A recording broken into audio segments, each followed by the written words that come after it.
Medical college ആശുപത്രിയിൽ angiogram ചികിത്സ മുടങ്ങി. ഇന്റർവെൻഷണൽ വിഭാഗത്തിൽ ഡോക്ടറില്ലാത്തതാണ് ചികിത്സ മുടങ്ങാൻ കാരണമായത്.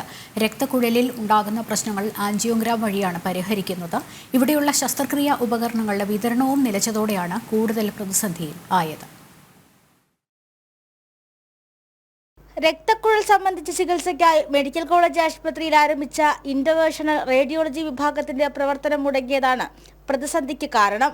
കഴിഞ്ഞ 2 ദിവസമായി പ്രധാന ചികിത്സകളെല്ലാം നിർത്തിവച്ചിരിക്കുകയാണ്. രക്തക്കുഴലിൽ ഉണ്ടാകുന്ന പ്രശ്നങ്ങളെല്ലാം ആൻജിയോഗ്രാം വഴിയാണ് പരിഹരിക്കുന്നത്. ചെറിയ ശസ്ത്രക്രിയകൾക്കായുള്ള ഉപകരണങ്ങളും മരുന്നുകളും കുടിശ്ശിക നൽകാത്തതിനാൽ വിതരണം കമ്പനി നിർത്തിവെച്ചു. 3 വർഷങ്ങൾക്ക് മുമ്പാണ് ചികിത്സാ സൗകര്യങ്ങൾക്കായി ഇന്റർവെൻഷണൽ റേഡിയോളജി വിഭാഗം പ്രവർത്തനം ആരംഭിക്കുന്നത്. ഒരു വർഷം 500 രോഗികൾക്കാണ് ചികിത്സ നൽകുന്നത്. ഒരു ദിവസം 40ഓളം രോഗികളാണ് OPയിലും എത്തുന്നത്. തുടക്കത്തിൽ 2 ഡോക്ടർ ഉണ്ടായിരുന്നു, പിന്നീട് 1 ഡോക്ടറായി മാറി.